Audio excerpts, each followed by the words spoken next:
As for me, I like the stock. I'm as bullish as I've ever been on a potential turnaround for GameStop, and I remain invested in the company. Thank you. Cheers, everyone. Next slide. Apes read literally all of this as coded messaging.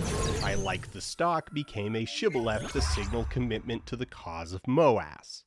Next slide. Gil read the room and wisely peaced out, while he continued to participate in the scene at an arm's length, tweeting vague nonsense mostly in the form of movie clips. The length of that arm grew longer and longer as Apes grew increasingly disconnected from reality, realizing that he was being elected to the role of cult leader, that anything he said, any company he commented on would be faked and decoded as directions for the action on, and that such a position posed a substantial threat to both his newfound wealth and his personal safety should he fall afoul of either the SEC or the apes themselves.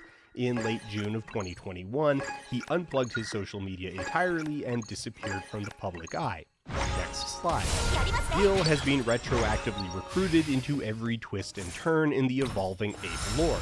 Everything that apes convinced themselves about naked shorts, married puts, the importance of failures to deliver, the need to DRS, has been imposed on Gil in absentia. Here, for example, is a post from May 2023, just shy of 3 or 4 years after Gil's last public post, that outright advocates for conspiracy baking. Refine your tinfoil until it is pure gold, and assumes absolute homogeneity between Keith's thesis and their own, which is to say that this poster believes DFB believes what they believe. Next slide. The poster signs off, of course, with "Follow the White Rabbit." Next slide.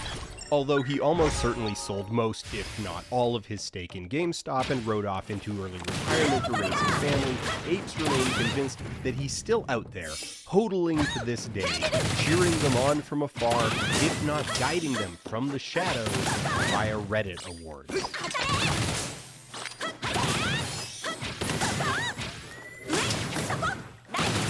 Like, can I prove that like DRS works? Well, I mean, DRS has never been approved. You just gotta, we just gotta start the plan. One of the things that gets litigated repeatedly in all of this mess is the definition of what makes a meme stock.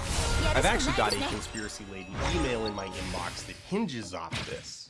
In January 2021, there was no such thing as a meme stock. Despite the SEC itself putting out a report where they directly state that price movement was not related to shorts closing, there continues to be no definition of what a meme stock really is.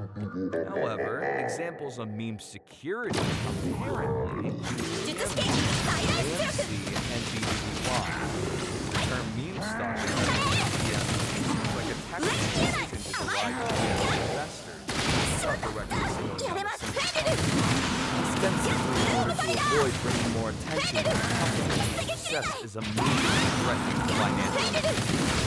On one hand, meme stock is basically stocks that behave like penny stocks even if they aren't penny stocks, which is useful to a degree, and on the other hand is an attempt at identifying the why of meme stocks via a definition. Bed Bath & Beyond, in an April 2023 court filing, lists a couple of characteristics of a meme stock and why they felt it applied to them.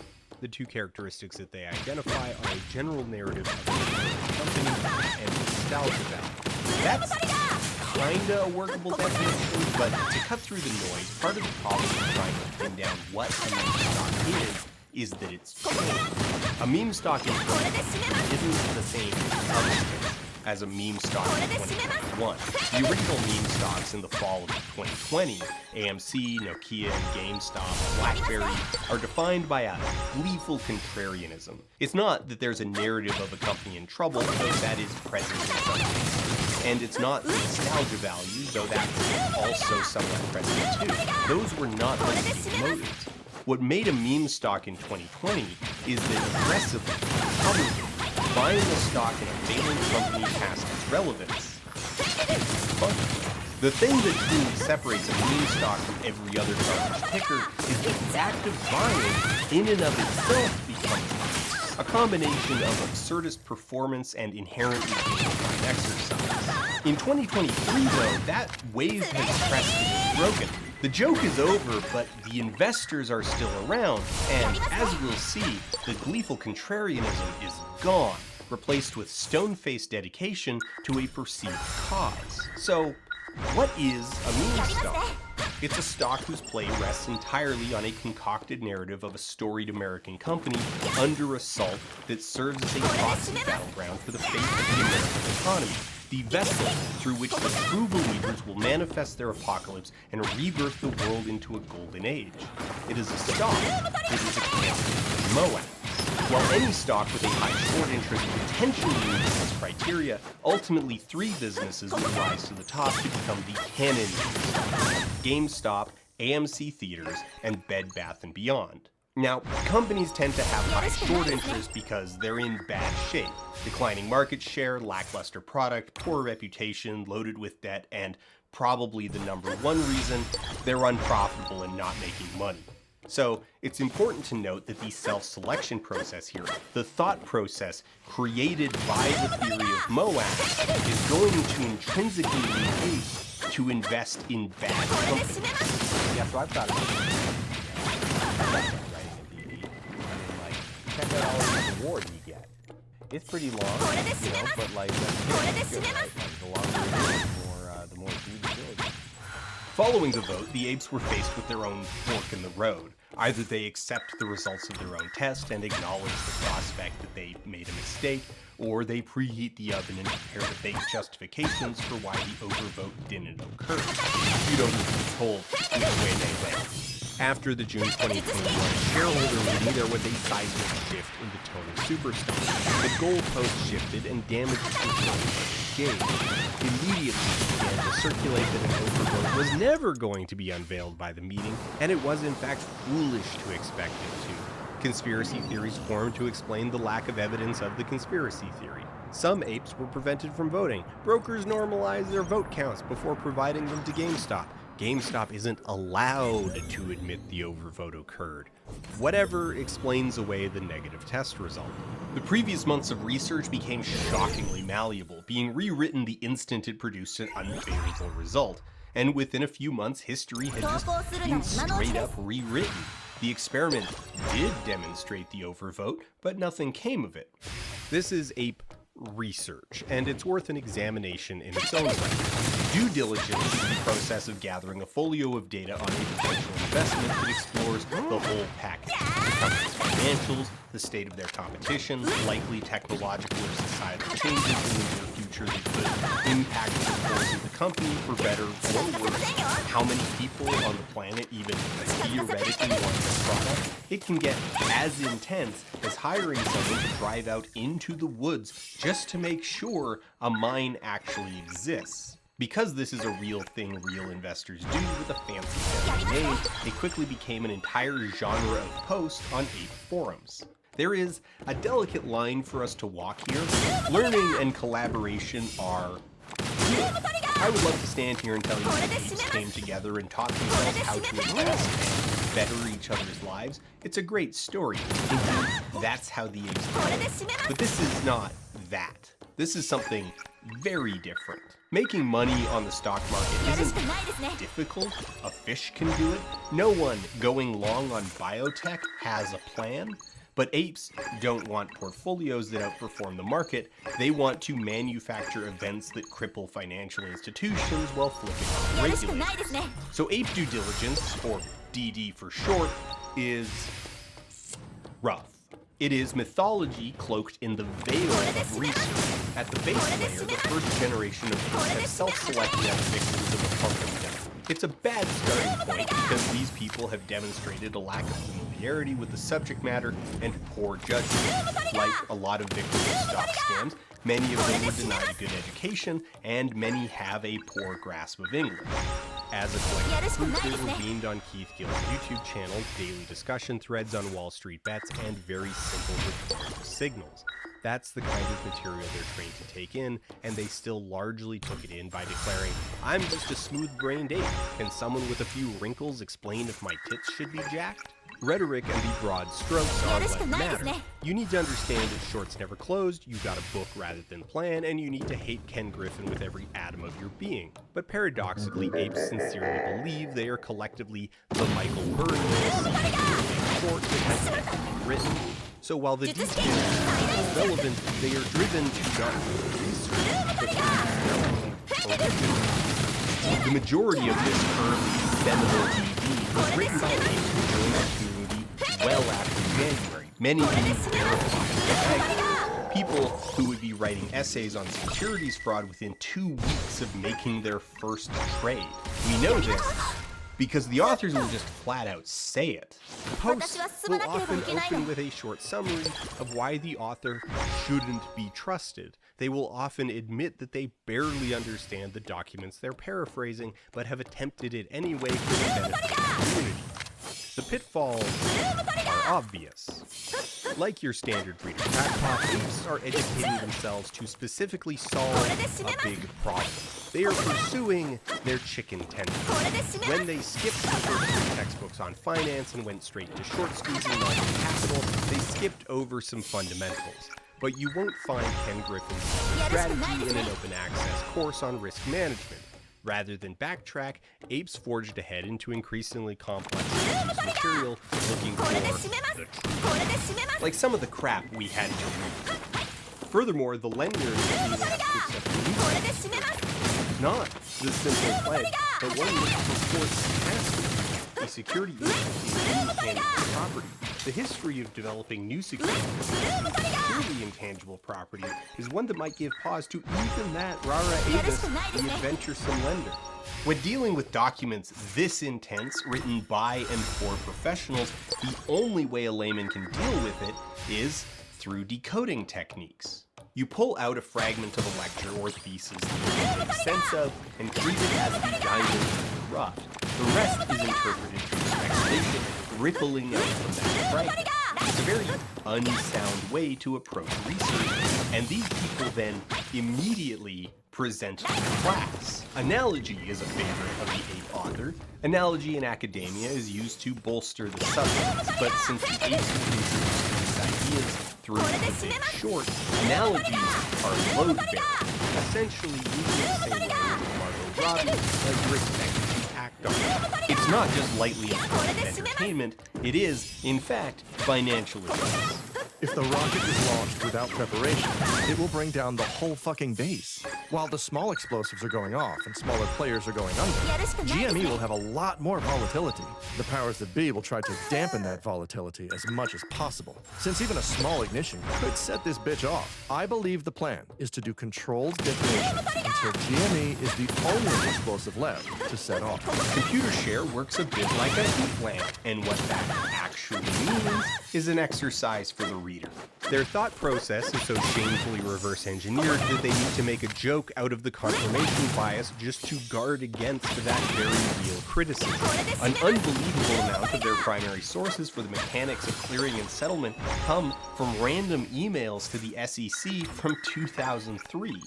Like, even if you presume that material is accurate, consider all the obvious ways that a public comment on an upcoming piece of legislation could be unreliable 20 years after the legislation was introduced. That is how you get these projects into the system. They jumped in a time machine from the 2020s back to 2004 when we had the last short selling, which itself was built on a half-baked understanding of the subject. This leaves yes. The result of all of this is a truly spectacular rate of generational decay in the apes' collective understanding of the thing they have devoted their lives to understanding. Despite becoming an increasingly toy, MOAS evolved into an incredibly simple scheme in just a few weeks. You just buy GameStop shares and hold until MOAS, and the infinity pool will ensure you become a gorillionaire. Ape DD can only function to reproduce existing ideas or develop new quality or reactions to issues. Even the papers that look like they're doing the math boil down to holes. It's a bad practice to cite a date or price for MOAS, so the only accepted values are soon and infinite. And all of this is regulated by the mechanism of social media. Some of this may be evoking memories of QAnon, and while the overlap between the two movements is not trivial, for the most part it is simply that, as a social media-driven phenomenon, its ideas are shaped by populism and Reddit's algorithm. DD that the community approves of is showered with Reddit awards, praise, and clout, so there's an incentive, emotional and in some cases monetary, to, have more DD. Adabit was a late arrival to the site. The account's first post was on March, and by the 15th he posted his first amateur securities fraud essay. By April 22nd, he posted the first in a series called House of Cards that each temporarily post on Reddit. And naturally, it is almost entirely stalking at email from 2003. Adabit was conferred a level of status that would see him named alongside King Kong herself as among the movement's most prestigious thinkers. He became something of an influencer, complete with his own perpetually unfinished magnum opus, which, tragically, we will never get. He didn't acquire this reputation through good work, he did that by giving you apes what they wanted. For DD to be accepted, it needs to be simple. It can be long, but the whole thing needs to be fully summarized in 100 words max. Because the most important thing is that it needs to reinforce the existing belief system, and no one will read your DD if you don't tell them you agree with them at the outset. All of this is informed with the upvote button. DD that meets the community's criteria gets elevated, DD that muddies the water, or worse, spreads fear, uncertainty, and doubt, is aggressively suppressed. Regardless of the rigor of any individual essay, this is academia via populism. It is the ideal circumstances for critical thought to be suspended. The apes get to pick and choose what facts shape their thesis, and in doing so, they create mythology. This is why the MOAS stands tall on the foundation of paper. The actual mechanics are interchangeable. Initially, they misunderstood how 40% shortage would occur. That led them to the stock borrow program. And while it proved their original theory wrong, it gave them a better alternative. So even though the stock borrow program is baked into the core thesis, it doesn't matter. They can substitute it with half a dozen different things. The failure of the overvote just proves how rigged the system truly is. Each theory is just a stepping stone to the next. They can never be proven wrong if they never sit still long enough for someone to debunk them. Real due diligence is as much an argument to stay away from an investment as it is an argument to buy in. Good due diligence will argue the worst case scenario. What if things go completely wrong? What if the new product just sucks ass and no one wants it? And the company never bad news or withhold its cash? Ape DD exists to keep MOAS alive. As time went on, decoding became a more and more explicit form of DD. This started innocently enough initially. Keith Gill, Ryan Cohen, and Michael Burry were subtweeting apes very explicitly. Whether it was Ryan Cohen's official statements thanking retail investors for their support, or Gill communicating with people through gifts, these were thinly veiled messages to apes. But they weren't substantive. There was not a deep meaning to Ryan Cohen tweeting a fist emoji or posting an ape meme about himself. But this normalized the idea that these figures communicated with apes through secret messages. And since these guys were never available to clarify or defend theories, it cultivated a coding technique that grew more and more ambiguous. DFB Roaring Kitty Decipher. 7 to do with naked shorting which ties directly in which SEC rule 10B-21. Can you explain the connection just so my dumbass can follow? All I'm coming up with is a couple of legal cases. Beyond that, I don't know. Are we saying this painting is from 1627? This painting is from a Wes Anderson movie. But the Roman numeral on the right side is for 1627. How's that tied to naked shorting? GME, Rick and Morty, how the show might be hinting at us about the financial system and the collapse of Citadel via their own greed? This is how the 1% sees us. Candidly, I've seen no evidence so-called fake or synthetic shares exist, but many of you disagree. I love it. Basically saying, who am I to say the hedge funds are creating shares out of thin air? I guess we'll just pull back the curtain to see. Adam Aaron saying there's no evidence of synthetics is actually genius. Just think about it. When he does pounce, they can't go after him for market manipulation because he'll have evidence of the exact opposite. Words mean something. Every word does. Every symbol, every unwritten suggested wink or nod. We're really good at giving clues and seeing deeper meaning. I say we because I have Asperger's. We notice patterns and algorithms that normal people don't. And cryptic language is often our bread and butter. Yes. Bbee, MJ Burry, even Papa Cohen are communicating with apes the only way they can. Through cryptic means. And their messages are important.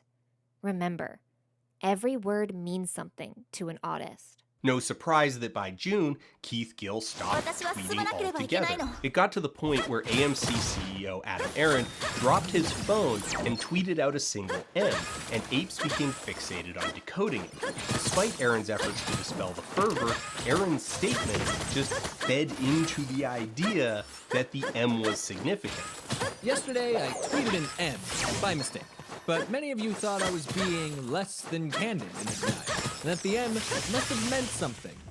Nope, just a tweeting. But today, I am tweeting this, and it does mean something. Why? Question for the tinfoils. Why do you leave that much space, what is it, 10? Between text and Y? I think it's 11. Can't figure it out.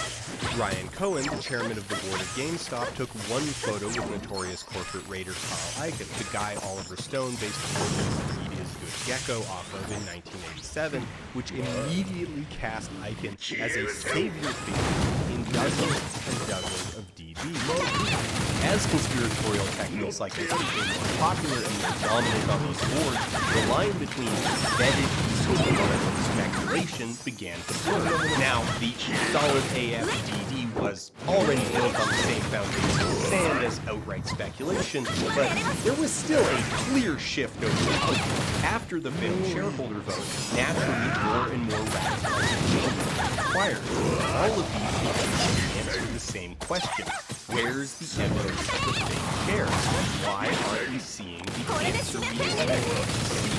The answer is almost always that the shares were just new form previously established. Since the ape understanding of the market is rooted very firmly in the realm of handling wrinkle brain displays, that is, so we start to see more and more out there instruments being introduced. They start talking about dark pools, options, and so on, folding that material into a more and more clear thesis based on their own conspiracy, maintaining a state of being built entirely on conspiracy, insecurity, and resentment. To get this sort of sentiment like